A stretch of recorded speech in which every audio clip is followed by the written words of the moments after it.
حضور آئے تو سر آفرینش پا گئی دنیا، حضور آئے تو سر آفرینش پا گئی دنیا، اندھیروں سے نکل کر روشنی میں آ گئی دنیا، بجھے چہروں کا زنگ اترا ستے چہروں پہ نور آیا، حضور آئے تو انسانوں کو جینے کا شعور آیا، وہ آئے جن کے آنے کی زمانے کو ضرورت تھی، وہ آئے جن کے آنے کی زمانے کو ضرورت تھی، وہ آئے جن کی آمد کے لیے بے چین فطرت تھی، وہ آئے جن کی آمد کے لیے مضطرب تھی وادی بطحا، وہ آئے جن کے سجدوں کے لیے کعبہ ترستا تھا۔ انتہائی واجب الاحترام، قابل صد احترام بھائیوں، دوستوں، بزرگوں، ماہ ربیع الاول کا آغاز ہو چکا ہے۔ یہ مہینہ بڑا مقدس مہینہ ہے، برکت والا مہینہ ہے۔ اس مہینہ میں تمام نبیوں کے سردار، آقا نامدار، محبوب کبریا، خاتم النبیین والمرسلین، رحمت للعالمین، احمد مجتبی محمد الرسول اللہ صلی اللہ علیہ وسلم کائنات ارض و سما میں تشریف لائے۔ حضور علیہ السلام کا وجود مسعود سراسر نعمت اور برکت ہے، رحمت اور ہدایت ہے، جس کی برکات حد شمار سے باہر ہیں، کوئی شمار نہیں کر سکتا۔ آپ کی بدولت علم و حکمت اور دانائی کا راستہ ملا، معرفت الہی کا راستہ کھلا، اللہ رب العزت کا آخری ازلی اور ابدی پیغام قرآن پاک لوگوں تک پہنچا، اور توحید باری تعالیٰ کا نکھرا ہوا تصور کائنات کے سامنے واضح ہوا، اور دنیا والوں کو زندگی گزارنے کا بہترین نمونہ لقد کان لکم فی رسول اللہ اسوۃ حسنہ اللہ رب العزت نے عطا کی۔ حضور علیہ السلام کی ولادت باسعادت دنیا اور آخرت کی سب سے بڑی نعمت ہے۔ اسی لیے آج ہماری گفتگو کا عنوان ہے ولادت مصطفیٰ صلی اللہ علیہ وسلم ایک عظیم نعمت، کیونکہ ہر فضیلت، ہر انعام، ہر سعادت، ہر مرتبہ، ہر کمال، ہر مقام اسی ظہور قدسی کا فیضان ہے۔ تو اسی لیے حضور علیہ السلام کی آمد، حضور علیہ السلام کی بعثت، یہ اللہ رب العزت کا بہت بڑا انعام ہے، اللہ رب العزت کی بہت بڑی نعمت ہے کل کائنات پر۔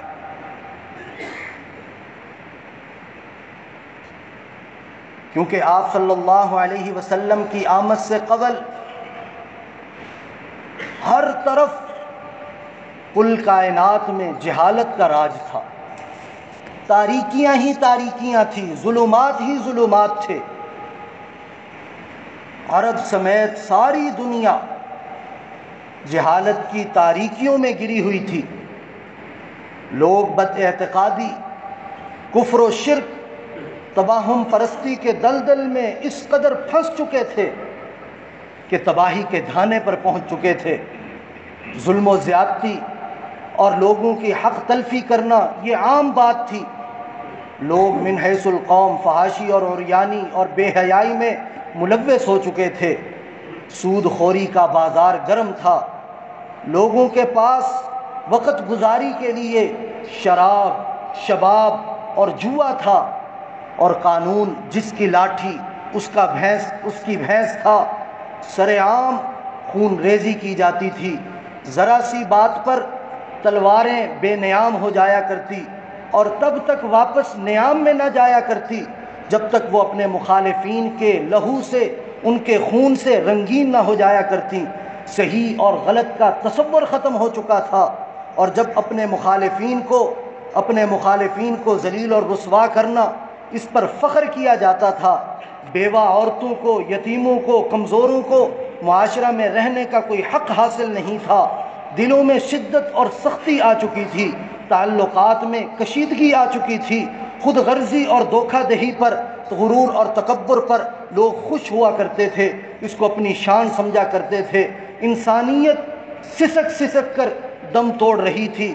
اس نازک دور میں اللہ رب العزت کو انسانیت پر، اس کائنات پر ترس آیا، تو اللہ رب العزت نے بھٹکی ہوئی انسانیت کو راہ راست پر لانے کے لیے، کفر و شرک کے ظلمات سے نکال کر ایمان اور اسلام کے نور سے منور کرنے کے لیے، جہالت اور ناخواندگی کو مٹا کر دولت علم سے مالا مال کرنے کے لیے اللہ رب العزت نے انتخاب فرمایا محسن انسانیت رحمت للعالمین حضرت محمد الرسول اللہ صلی اللہ علیہ وسلم کا۔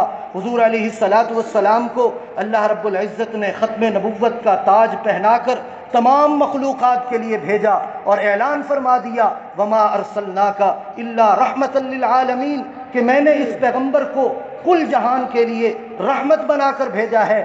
آپ اور مجھ پر اللہ رب العزت کے بے شمار احسانات ہیں، اگر ہم گننا شروع کریں گن نہیں سکتے، لیکن اللہ رب العزت نے وہ انعام ہمیں دے کر ہم پر احسان نہیں جتلایا۔ لیکن کائنات کی جب سب سے بڑی ہستی حضور علیہ السلام ہمیں عطا کی، تو اللہ رب العزت نے ایسے ہی نہیں عطا کر دی بلکہ احسان جتلا کر عطا کی۔ فرمایا لقد من اللہ علی المؤمنین اذ بعث فیہم رسولا، کہ میں نے مومنین پر احسان کیا۔ احسان کیا ہے؟ کہ ان کو میں نے اپنا لاڈلا پیغمبر عطا کیا۔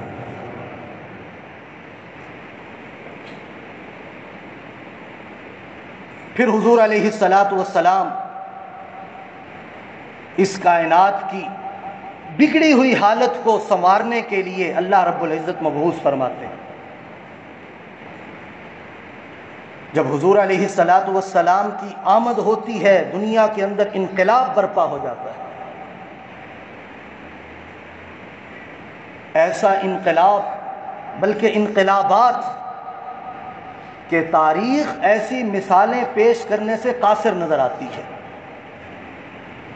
کسی نے ایسے انقلابات نہ دیکھے، نہ قیامت تک دیکھ سکیں گے، کیونکہ دنیا کے تمام انقلابات، تمام تبدیلیاں حضور علیہ السلام کے لائے ہوئے انقلابات اور تبدیلیوں کے سامنے خالی نظر آتے ہیں۔ حضور علیہ السلام نے صدیوں سے چلے آئے جاہلانہ رسوم و رواج اور نظریات کو بدل کر رکھ دیا۔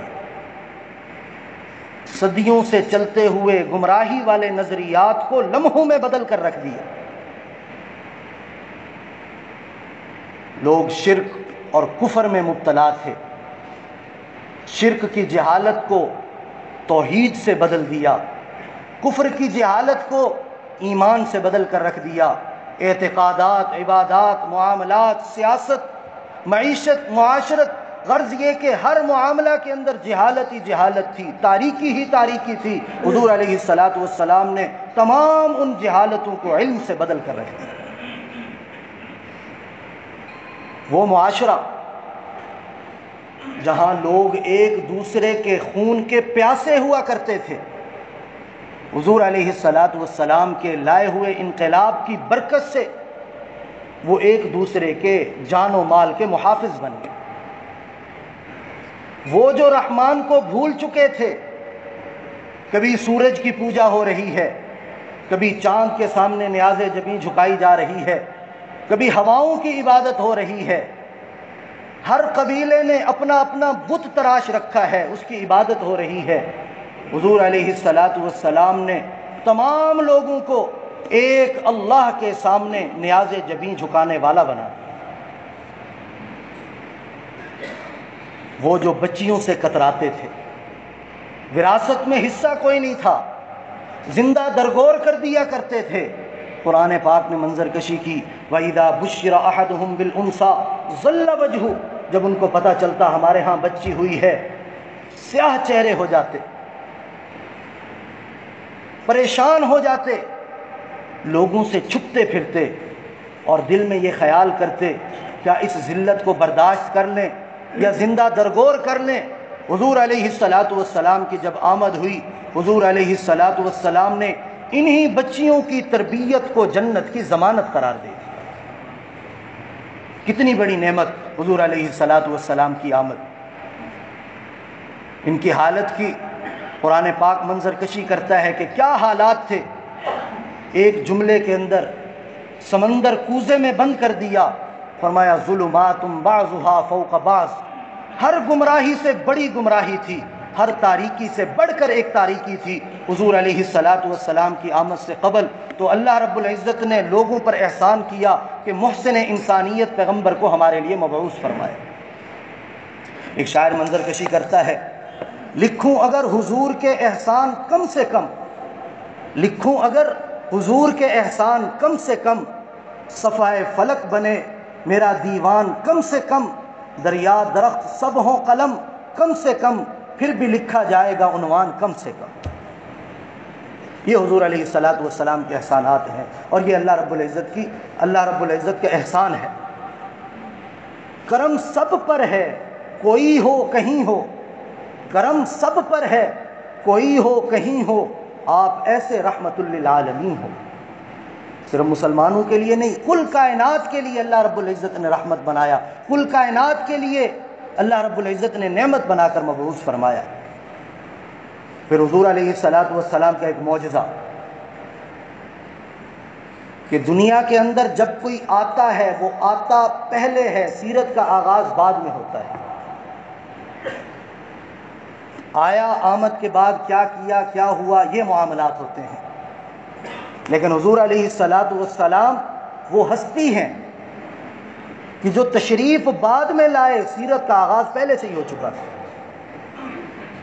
حضور علیہ الصلاۃ والسلام کے ناموں میں آپ کو دو نام نظر آئیں گے، ایک اول ایک آخر۔ سننے میں بڑی عجیب بات لگتی ہے کہ ایک ہی شخصیت اول بھی ہے وہ آخر بھی ہے، کیسے ہو سکتا ہے؟ علماء نے بڑے خوبصورت انداز میں بات سمجھائی۔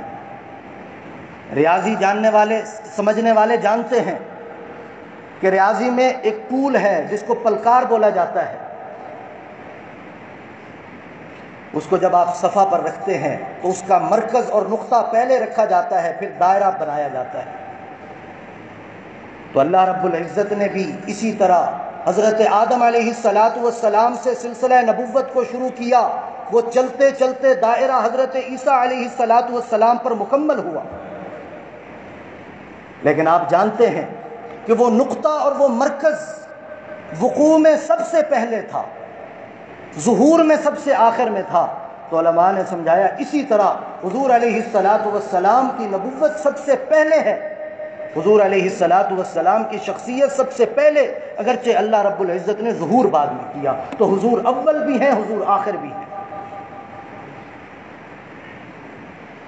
اور اللہ رب العزت نے انبیاء سے عہد لیا، قرآن پاک کی آیت فرمایا وَإِذْ أَخَذَ اللَّهُ مِيثَاقَ النَّبِيِّينَ لَمَا آتَيْتُكُم مِّن كِتَابٍ وَحِكْمَةٍ۔ اللہ رب العزت فرماتے ہیں میں نے انبیاء سے پختہ عہد لیا کہ میں تمہیں کتاب و حکمت عطا کروں گا۔ ثُمَّ جَاءَكُمْ رَسُولٌ، پھر ایک رسول آئے گا، مُصَدِّقٌ لِّمَا مَعَكُمْ، جو تمہارے پاس ہے اس کی تصدیق کرے گا۔ لَتُؤْمِنُنَّ بِهِ وَلَتَنصُرُنَّ، تم اس پر ایمان بھی لانا اور اس کی مدد بھی کرنا۔ قال اقررتم، تمام انبیاء نے کہا، اللہ رب العزت نے سوال کیا کیا تم اس کا اقرار کرتے ہو؟ وَأَخَذْتُمْ عَلَىٰ ذَلِكُمْ إِصْرِي، اور یہ بھاری ذمہ داری لیتے ہو؟ تمام انبیاء نے کیا کہا؟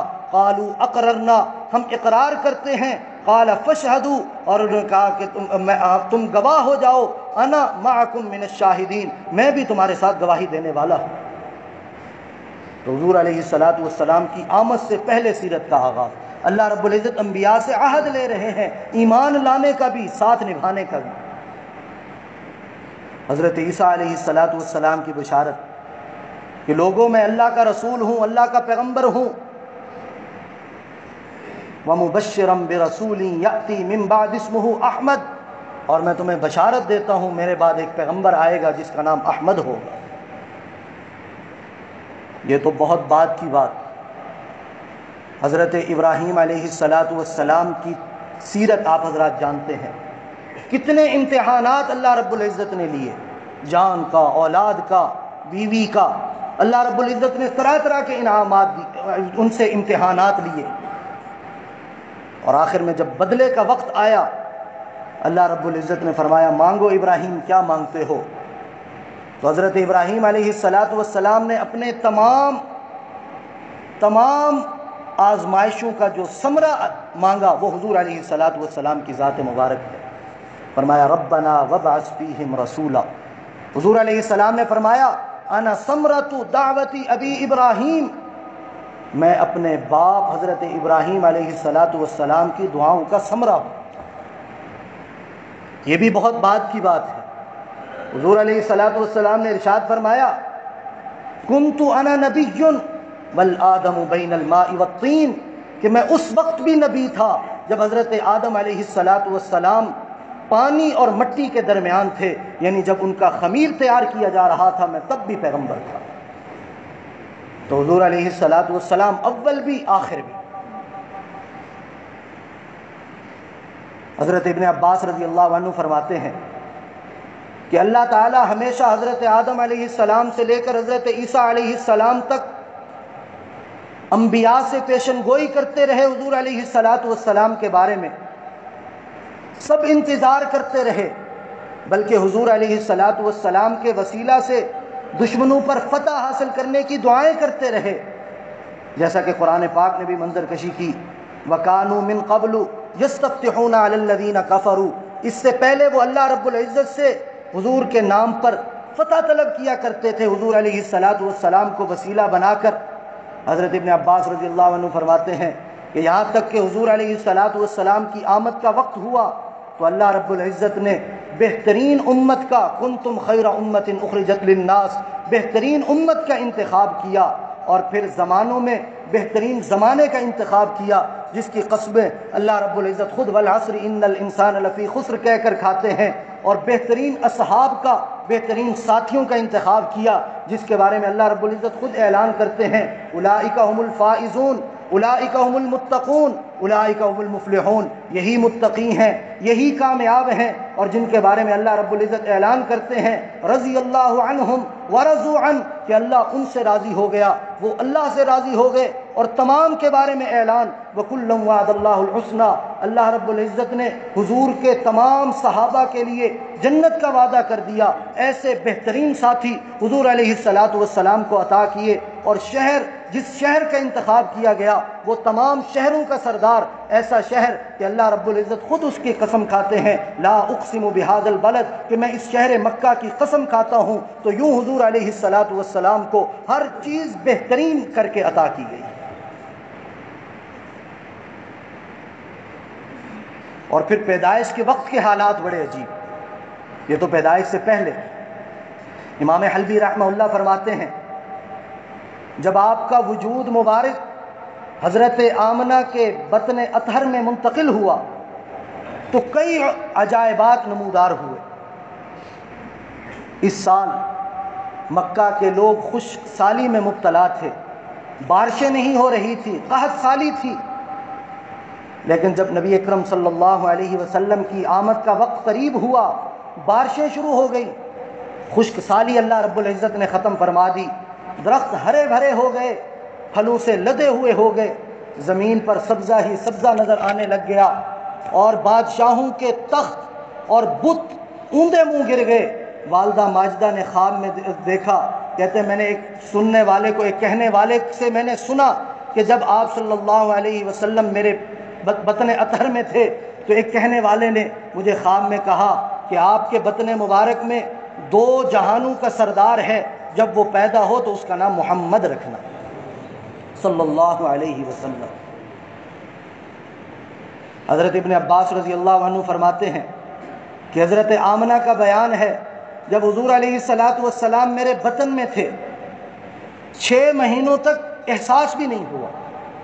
آپ حضرات جانتے ہیں کہ یہ درد، یہ تکالیف کتنی ہوتی ہیں، فرمایا 6 مہینوں تک کوئی احساس بھی نہیں ہوا، عام عورتوں کی طرح میں بھی پھرا کرتی، جب 6 مہینے گزرے تو پھر احساس کیسا خوبصورت۔ وہ فرماتی ہیں کہ اگر میں زمین پر چلتی تھی، سخت زمین ہوتی تھی، وہ نرم ہو جایا کرتی تھی، اور میں کنویں پر جب پانی پینے کے لیے جاتی تو پانی خود بخود ابھر کر میرے ہاتھوں میں آ جایا کرتا تھا، اور میں جب کوئی بوجھ اٹھاتی مجھے وہ بوجھل محسوس نہیں ہوتا تھا۔ میں درختوں کے پاس جاتی، وہ جھک کر مجھے سلام کیا کرتے تھے، اور جب میں پہاڑوں کے پاس سے گزرتی وہ سلام عقیدت پیش کیا کرتے تھے۔ اور فرماتی ہیں جب حضور علیہ السلام کی ولادت باسعادت ہوئی تو مجھ سے ایک نور جدا ہوا جس سے تا حد نگاہ میں نے جتنا دیکھا پوری زمین اللہ رب العزت نے اس نور سے منور کر دی۔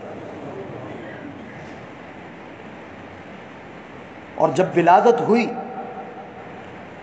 تو حضور علیہ السلام کی نبوت کے پیش خیمہ کے طور پر اللہ رب العزت نے دکھایا کہ کسریٰ کے محلات کے 14 کنکرے گر گئے، جو زبان حال سے یہ اعلان کر رہے تھے کہ اب تمہارے عروج کا سورج غروب ہو چکا ہے، سرور کائنات صلی اللہ علیہ وسلم کی نبوت و رسالت کا قیام اور ظہور ہو چکا ہے۔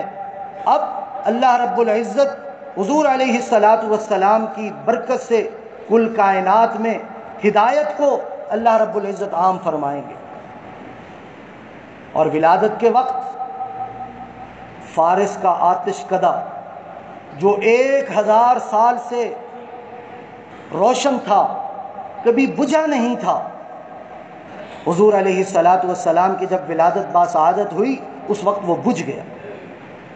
اشارہ تھا کہ اب اللہ رب العزت کی عبادت ہوگی، اب حضور علیہ السلام کی اطاعت کا زمانہ آ چکا ہے، اور حضور علیہ السلام کی اطاعت ہی فلاحی اور کامیابی کی ضمانت ہے۔ حضرت عبد المطلب حضور علیہ السلام کے دادا جان اسی دن حضور علیہ السلام کی ولادت کے وقت بیت اللہ میں موجود تھے،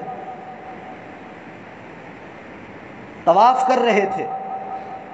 اسی دوران ان کے مرحوم بیٹے حضرت عبداللہ کی کنیز حضرت برکہ دوڑتی ہوئی آتی ہیں اور قریب آ کر کہتی ہیں کہ مالکن کو اللہ رب العزت نے چاند سا بیٹا عطا کیا ہے۔ چاند بھی حضور علیہ السلام کے حسن کے سامنے کیا ہے، رخ مصطفیٰ ہے وہ آئینہ کہ اب ایسا دوسرا آئینہ نہ کسی کی بزم خیال میں، نہ دکان آئینہ ساز میں۔ حضور علیہ السلام کی آمد کی خوشخبری جب حضرت عبد المطلب کو ملتی ہے، وہ اللہ رب العزت کا شکر ادا کرتے ہیں کہ میرے مرحوم بیٹے کے گھر میں اللہ رب العزت نے ایک چراغ روشن کیا۔ جلدی سے خوشی میں گھر آتے ہیں، چاند سے بیٹے کو اپنی گود میں اٹھاتے ہیں، بیت اللہ لے کر آتے ہیں، وہاں پر اللہ رب العزت سے دعا کرتے ہیں، واپس تشریف لے جاتے ہیں۔ حضرت عباس رضی اللہ عنہ فرماتے ہیں جب حضور علیہ السلام کی ولادت ہوئی ہم نے دیکھا کہ حضور علیہ السلام مختون بھی تھے، ناف بریدہ بھی تھے۔ اور حضرت آمنہ کا بیان ہے کہ حضور علیہ السلام کی پیدائش عام بچوں کی طرح نہیں تھی، حضور علیہ السلام نہایت نظیف اور پاک صاف حالت میں پیدا ہوئے۔ 7ویں دن حضور علیہ السلام کا عقیقہ کیا جاتا ہے اور نام محمد رکھا جاتا ہے صلی اللہ علیہ وسلم۔ لوگ حیران ہوتے ہیں کہ ایسا نام کبھی سنا نہیں، تو حضرت عبد المطلب ان کو جواب دیتے ہیں کہ یہ میرا بیٹا ایسا ہے کہ جو کل کائنات میں تعریف کا مرکز بنے گا، اس وجہ سے میں نے اس کا نام محمد رکھا ہے، تعریف کیا ہوا، سب اس کی تعریف کریں گے۔ حسینوں محجبیوں لاجواب آئے، حسینوں محجبیوں لاجواب آئے، محمد مصطفیٰ آئے، خدا کا انتخاب آئے۔ کیونکہ خواب میں حضرت آمنہ کو اللہ رب العزت نے دکھا دیا کہ کل جہان کا سردار آپ کے بطن مبارک میں ہے اور نام محمد رکھنا ہے۔ ابو لہب کی لونڈی صوبیہ وہ بھی ابو لہب کے پاس پہنچتی ہے، خوشخبری سناتی ہے کہ آپ کے مرحوم بیٹے کے گھر اللہ رب العزت نے ایک بیٹا عطا کیا ہے۔ خوش ہو کر وہ اپنی باندی کو اشارے کے ساتھ کہتا ہے جاؤ میں نے تمہیں آزاد کیا۔ حضرت عباس رضی اللہ عنہ کا بیان ہے کہ ابو لہب کے مرنے کے بعد وہ میرے خواب میں آیا میں نے اس سے پوچھا کہ کیا معاملہ ہوا تیرے ساتھ؟ تو وہ کہتا ہے کہ مجھے اللہ تعالیٰ نے جہنم کے اندر دھکیل دیا، میرے ساتھ کوئی اچھا معاملہ نہیں کیا جاتا سوائے اس کے کہ مجھے انگلی کے برابر جس انگلی سے میں نے اشارہ کیا تھا، اس برکت سے کہ میں نے حضور علیہ الصلاۃ والسلام کی آمد کی خوشی میں نے اپنی باندی کو، لونڈی کو آزاد کیا تھا، تو اسی خوشی کی برکت سے اللہ رب العزت مجھے ایک دن میں اتنا پانی عطا کرتے ہیں۔ تو اسی لیے حضور علیہ الصلاۃ والسلام کی آمد، حضور علیہ الصلاۃ والسلام کی بعثت، یہ ہمارے لیے اللہ رب العزت کا بہت بڑا انعام ہے۔ اتنا بڑا انعام اندازہ لگائیں کہ حضرت آدم علیہ السلام سے لے کر حضرت عیسیٰ علیہ السلام تک امتیں جس کا انتظار کر رہی ہوں، یہ سعادت حاصل کرنا چاہ رہی ہوں، اللہ رب العزت نے بغیر مانگے ہمیں وہ سعادت عطا کر دی۔ کتنا بڑا اللہ رب العزت کا ہم پر احسان، کتنا بڑا اللہ رب العزت کا ہم پر انعام ہے۔ تو اس انعام کے کچھ تقاضے بھی ہیں۔ تقاضے کیا ہیں؟ تقاضے یہ ہیں کہ حضور علیہ الصلاۃ والسلام کی ہم قدر کریں، حضور علیہ الصلاۃ والسلام کی محبت ہمارے دلوں میں ہو۔ اور کتنی محبت! حضور علیہ الصلاۃ والسلام نے خود ارشاد فرمایا، لا یؤمن احدکم حتی اکون احب الیہ من والدہ وولدہ والناس اجمعین، کہ حضور علیہ الصلاۃ والسلام کی محبت کتنی ہو، کل کائنات میں سب سے زیادہ محبت وہ حضور علیہ الصلاۃ والسلام کی ہوگی تو ایمان مکمل ہوگا۔ اس محسن انسانیت کی قدر کریں، اللہ رب العزت کا شکر ادا کریں، اور درود شریف کی کثرت کریں۔ یہ ہم پر حضور علیہ الصلاۃ والسلام کا حق ہے کہ کثرت کے ساتھ حضور علیہ پورا سال، خصوصاً جمعہ کے دن، حضور علیہ الصلاۃ والسلام پر کثرت سے درود شریف پڑھا کریں اور اللہ رب العزت کا شکر ادا کیا کریں، اور حضور علیہ الصلاۃ والسلام کی سیرت کو اپنائیں۔ صرف نام لینا، فخر کرنا یہ کافی نہیں ہے، اور اللہ رب العزت نے اپنی محبت کے حصول کا ذریعہ بھی حضور علیہ الصلاۃ والسلام کی اطاعت میں بتایا ہے۔ فرمایا، قل ان کنتم تحبون اللہ، اگر تم اللہ سے محبت کرتے ہو، اپنے دعوے میں سچے ہو، فاتبعونی، تو میری اتباع کرو۔ بدلے میں اللہ رب العزت کیا عطا فرمائیں گے؟ یحببکم اللہ، اللہ رب العزت تم سے محبت بھی کریں گے، یغفر لکم ذنوبکم، اور تمہارے گناہوں کو بھی معاف کر دیں گے۔ تو اسی لیے اپنی زندگیوں میں حضور علیہ الصلاۃ والسلام کی سیرت کو لائیں، حضور علیہ الصلاۃ والسلام کی سنتوں کو اپنائیں، اور آپ صلی اللہ علیہ وسلم سے منسوب ہر چیز سے محبت کرنا، یہ بھی ایمان کے تقاضوں میں سے ایک تقاضا ہے۔ ہر کام میں حضور علیہ الصلاۃ والسلام کی سنت کو تلاش کریں، ہر کام میں، جیسا کہ گزشتہ خطبہ میں آپ حضرات نے سماعت کیا کہ کیا فرمایا مجدد الفسانی رحمہ اللہ نے، کہ ایک طرف حضور علیہ الصلاۃ والسلام کی سنت کی نیت سے دوپہر کا قیلولہ ہے، اور دوسری طرف جس میں سنت کی کوئی غرض نہیں ہے، 1000 نوافل ہیں۔ اللہ رب العزت کو حضور علیہ الصلاۃ والسلام کی سنت کی نیت سے کیا ہوا وہ قیلولہ ان 1000 رکعات نوافل سے زیادہ محبوب ہے۔ تو اسی لیے حضور علیہ الصلاۃ والسلام کی سنتوں کو اپنی زندگیوں میں لائیں، محبت کریں، ہر کام میں حضور علیہ الصلاۃ والسلام کی سنت پر عمل کرنا یقینی بنائیں، اور یاد رکھیں، دامن مصطفیٰ سے جو لپٹا یگانہ ہو گیا، دامن مصطفیٰ سے جو لپٹا یگانہ ہو گیا، جس کے حضور ہو گئے اس کا سارا زمانہ ہو گیا۔ اللہ رب العزت سے دعا ہے، اللہ تعالی ہم سب کو حضور علیہ الصلاۃ والسلام سے سچی محبت اور اطاعت والی زندگی عطا فرمائیں۔ ایک اعلان بھی سماعت کر لیں، ڈی ایچ اے شعبہ دینی امور کے زیر اہتمام محافل میلاد النبی صلی اللہ علیہ وسلم کے پروگرامات کا آغاز 4 نومبر بمطابق 6 ربیع الاول بروز پیر سے ہوگا، اور پہلا پروگرام جامعہ مسجد پی سیکٹر فیز 8 میں نماز مغرب سے عشاء تک ہوگا، اور پھر یہیں سے یہ سلسلہ چلتے ہوئے 12 ربیع الاول آخری پروگرام ڈبل ڈی مسجد میں ہوگا، جس میں تلاوت قرآن پاک، نعت رسول مقبول صلی اللہ علیہ وسلم اور سیرت النبی صلی اللہ علیہ وسلم پر بیانات ہوں گے۔ تمام احباب خود بھی تشریف لے جائیں اور دوسروں کو بھی دعوت دیں۔ اللہ رب العزت عمل کی توفیق عطا فرمائے۔